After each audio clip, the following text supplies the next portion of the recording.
des histoires ont été racontées sur des personnes qui déménagent dans une nouvelle maison et vivent des attaques spirituelles ainsi que des événements surnaturels. Certaines personnes ont apporté certains objets ou ont été exposées à des éléments spécifiques qui, en conséquence, ont ouvert une porte au diable dans leur vie. Cela nous amène à la question suivante, comment empêcher l'ennemi d'attaquer votre vie? Comment éviter que des forces démoniaques ne causent des destructions dans votre existence? La meilleure façon de contrer les attaques du diable est d'inviter Jésus-Christ à entrer dans votre vie, votre maison et vos activités quotidiennes. Il y a du pouvoir dans le sang de Jésus. Dans Apocalypse 12:11, nous lisons, « Ils l'ont vaincu, le diable, par le sang de l'agneau et par la parole de leur témoignage, ils n'ont pas aimé leur vie jusqu'à la mort. » Au cours des prochaines minutes, nous allons explorer certains des éléments les plus dangereux qui peuvent ouvrir une porte au diable. Ces 5 éléments doivent être évités par tout chrétien. Le Yazav est une boisson qui a de forts effets psychoactifs et qui est utilisée depuis des milliers d'années. Comme toute drogue, elle peut avoir des effets extrêmement nuisibles, en particulier sur l'esprit. Certaines substances peuvent rendre une personne vulnérable à l'oppression par des forces démoniaques, et le Yazav est particulièrement dangereux à cet égard. Cela est dû au contexte et aux intentions avec lesquelles cette boisson est consommée. Si vous recherchez Yaza, vous verrez que sa page Wikipédia indique qu'il s'agit d'une boisson psychoactive sud-américaine, traditionnellement utilisée par les cultures indigènes et les guérisseurs populaires en Amazonie et dans les bassins de l'Orénoque, pour des cérémonies spirituelles, la divination et le traitement de diverses plaintes psychosomatiques. Cette boisson est utilisée dans des rituels spécifiquement axés sur la divination. Ce terme est mentionné à plusieurs reprises dans la Bible, et nous, en tant que chrétiens, devons avoir une compréhension claire de ce qu'il signifie. La divination se produit lorsque quelqu'un cherche à obtenir des connaissances ou des informations qui ne pourraient pas être acquises par des moyens naturels. Nous voyons ces pratiques tout autour de nous. Par exemple, les cartes de tarot sont devenues très populaires ces dernières années, alors que les gens cherchent des pouvoirs au-delà d'eux-mêmes pour obtenir des réponses. Les personnes qui consomment le Yazav recherchent souvent plus que simplement la guérison, comme certains l'affirment. Beaucoup choisissent de ne pas seulement expérimenter la boisson, mais aussi de participer aux rituels nécessaires à la divination. En tant que chrétiens, nous savons que nous ne devons pas nous engager dans ces types de rituels. Cependant, la tentation de l'illumination, de la découverte et de l'insight est trop forte pour certaines personnes. Ceux qui consomment le Yazav connaissent souvent des hallucinations pendant des heures, voire des jours, et il y a des rapports de personnes interagissant avec des démons dans cet état vulnérable. C'est exactement là où le diable veut les voir. Dans 1 Pierre 5:8, la Bible nous avertit, « Soyez sobres et vigilants. Le diable, votre ennemi, rôde comme un lion rugissant, cherchant qui il pourra dévorer. » Nous ne pouvons pas être sobres et vigilants lorsque nous sommes dans un état de réalité altéré. Cela rend les personnes sous l'influence du Yazav des cibles faciles pour toutes sortes d'esprits démoniaques. Tout comme le lion chasse le troupeau et isole le plus faible, le diable est à la recherche d'une proie rapide et facile. L'idée de sortir de son corps et d'être ailleurs seulement dans l'esprit est dangereuse et démoniaque. Nous devons avoir un esprit sain, et lorsque nous choisissons d'entrer dans des plans d'existence que nous n'explorons pas habituellement ou naturellement, il n'est pas surprenant de rencontrer des forces démoniaques avec lesquelles nous n'interagirions autrement pas. Ce ne sont pas des expériences de guérison ou d'illumination, ce sont des cauchemars démoniaques terrifiants.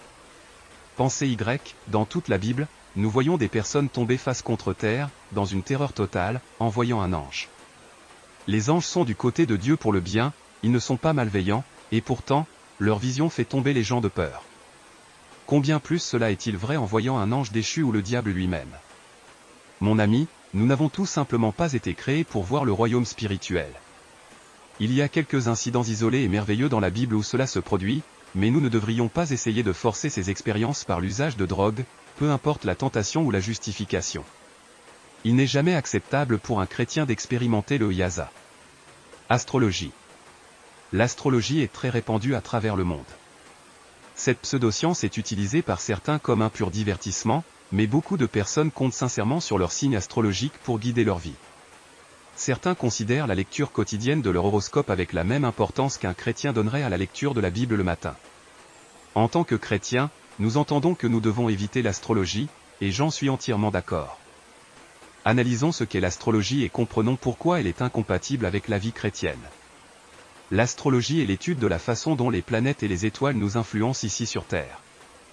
La base des horoscopes repose sur la croyance que la position des étoiles et des planètes au jour de la naissance d'une personne influencera sa vie, façonnera sa personnalité et affectera ses décisions quotidiennes. devons-nous faire confiance aux horoscopes? Devons-nous croire que les étoiles et les planètes peuvent déterminer notre avenir et nos comportements? Certainement pas. Notre avenir est entre les mains de Dieu, et lui seul peut nous aider à être les personnes qu'il désire que nous soyons. La Bible nous montre que notre orientation doit venir uniquement de Dieu et de sa parole.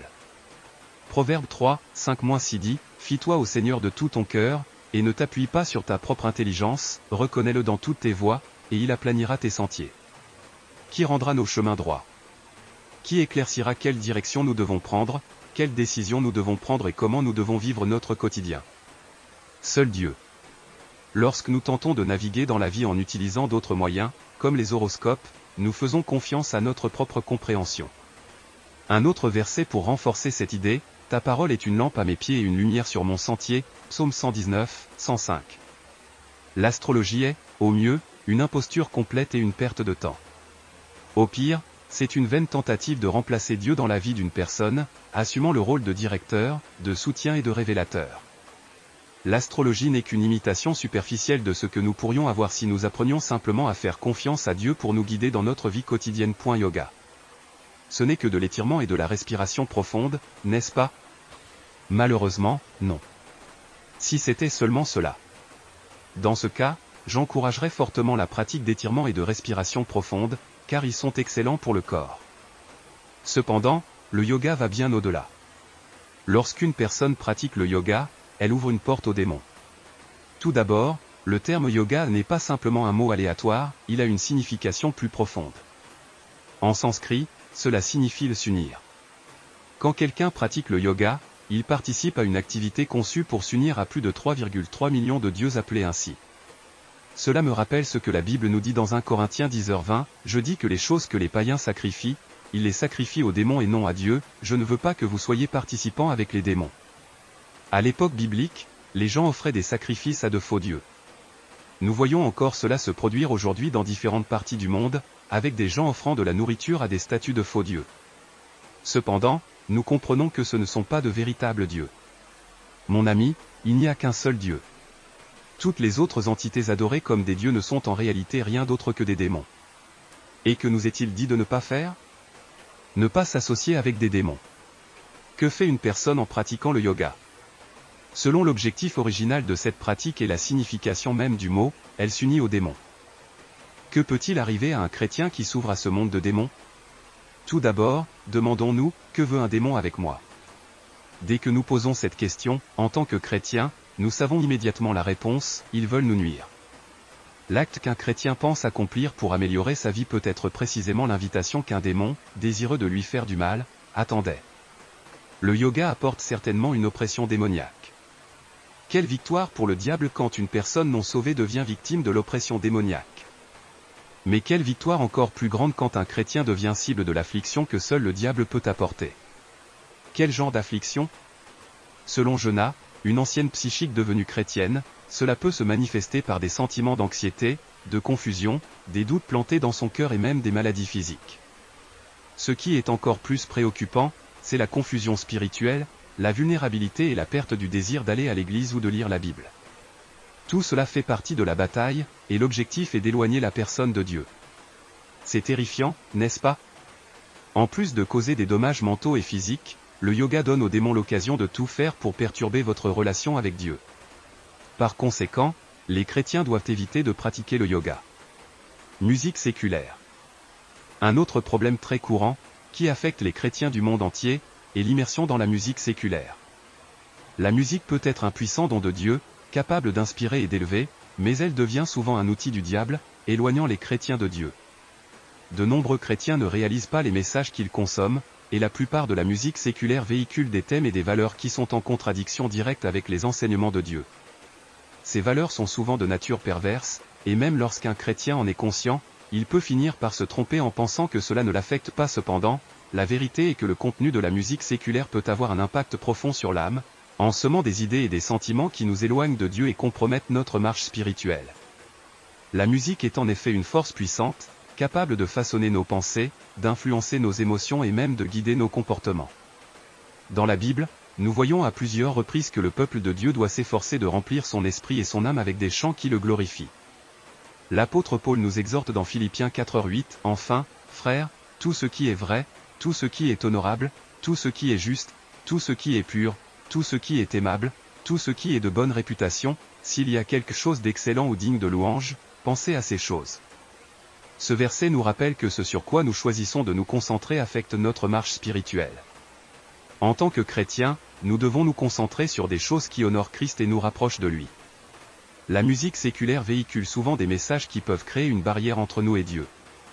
Elle a le pouvoir de nous éloigner d'une vie dévotionnelle, même si nous ne le réalisons pas immédiatement. Même les croyants les plus forts peuvent se sentir distants de Dieu lorsque leurs esprits sont remplis de messages et de valeurs qui contredisent les enseignements bibliques. C'est pourquoi il est si important d'éviter ce type d'influence et de rechercher des musiques qui nous élèvent spirituellement. La quête de l'argent. Un autre danger que la culture moderne nous présente est la quête effrénée de l'argent. Oui, Dieu peut bénir un chrétien avec la sécurité financière, et l'argent en soi n'est pas mauvais, c'est un outil que nous utilisons pour notre subsistance et notre confort. Le problème survient lorsque l'argent devient le centre de notre vie, lorsque la cupidité prend le dessus et que nous commençons à privilégier la richesse matérielle au détriment de notre bien-être spirituel. La Bible aborde clairement ce sujet dans 1 Timothée 6, 9-10, ceux qui désirent s'enrichir tombent dans la tentation, dans un piège, et dans beaucoup de désirs futiles et nuisibles, qui plongent les hommes dans la ruine et la destruction. Car l'amour de l'argent est la racine de tous les maux. Ici, la question n'est pas d'avoir de l'argent, mais de désirer obsessivement en obtenir. Ce type d'amour pour l'argent peut nous amener à prendre de mauvaises décisions, à compromettre notre foi et même à nous éloigner de Dieu. La différence réside dans la façon dont nous utilisons et percevons l'argent. Nous pouvons avoir des chrétiens riches qui, malgré leurs ressources, demeurent humbles et utilisent leurs bénédictions pour servir le Seigneur. Cependant, nous pouvons aussi rencontrer ceux qui, aveuglés par la cupidité, voient l'argent comme une fin en soi, cherchant à l'accumuler sans relâche. Lorsque l'argent devient notre objectif principal, nous risquons de nous éloigner de Dieu et de nos principes chrétiens. Nous devons donc faire attention à ce que le désir d'argent ne se transforme pas en idolâtrie. La quête de richesse et de statut peut facilement mener à des péchés tels que l'orgueil, la vanité et l'égoïsme. Il est essentiel de garder notre cœur et notre esprit tournés vers Dieu et de ne pas laisser l'amour de l'argent nous corrompre. L'argent peut être utile et bénéfique, mais l'amour qui lui est accordé peut nous détourner du chemin de la justice. Votre encouragement à garder le focus sur Christ est puissant et essentiel pour le parcours de foi de tout chrétien. Lorsque nous regardons à Jésus, comme le dit Hébreux 12:2, nous voyons l'exemple parfait de celui qui a tout supporté par amour pour nous et qui est maintenant assis à la droite de Dieu. Ce regard sur Christ nous aide à éviter les pièges du monde qui peuvent être subtils mais dévastateurs. Éviter les pièges du monde. Vous avez mentionné plusieurs domaines qui sont particulièrement dangereux pour la vie spirituelle, la quête incessante de richesse, la participation à des pratiques spirituelles erronées, comme l'astrologie et le yoga, la consommation de musique séculaire et le désir de se connecter avec le spirituel de manière non biblique. Chacune de ces choses a le potentiel de détourner nos cœurs de Dieu, obscurcissant notre vision spirituelle et nous éloignant du chemin qu'il a préparé pour nous. Chacun de ces sujets souligne quelque chose de fondamental, l'importance de garder nos cœurs et nos esprits tournés vers Christ. La recherche de richesse, l'immersion dans des pratiques spirituelles ou des influences médiatiques qui ne sont pas centrées sur Dieu sont autant de façons dont l'ennemi tente de nous écarter. Mais, comme vous l'avez judicieusement souligné, lorsque nous gardons les yeux fixés sur Jésus, ces distractions perdent leur pouvoir sur nous. Le focalisation sur Christ comme solution. Christ est la clé pour vaincre toutes ces tentations. Lorsque nous sommes fixés sur lui, nous ne serons pas séduits par l'argent, car nous savons que notre véritable trésor est au ciel, Matthieu 6, 19-21. Nous ne tomberons pas dans les pièges de pratiques spirituelles trompeuses, car nous savons que notre sagesse vient du Saint-Esprit et de la parole de Dieu. Nous ne serons pas influencés par la musique séculaire ou les valeurs du monde, car nous rechercherons ce qui est pur, juste et digne de louange, Philippiens 4:8. Reconnaître le danger et prier Dieu pour obtenir de l'aide est le premier pas, comme vous l'avez mentionné. Dieu est fidèle pour nous aider à éviter ces pièges lorsque nous nous tournons vers lui. Ainsi, nous maintenons une vie de sainteté et une communion authentique avec le Seigneur, marchant dans la direction qu'il désire pour nous. Dans tout cela, le message final est clair, regardez à Jésus, gardez votre esprit et votre cœur fixés sur lui, et ainsi vous serez capable d'éviter les pièges du monde et de grandir dans votre foi.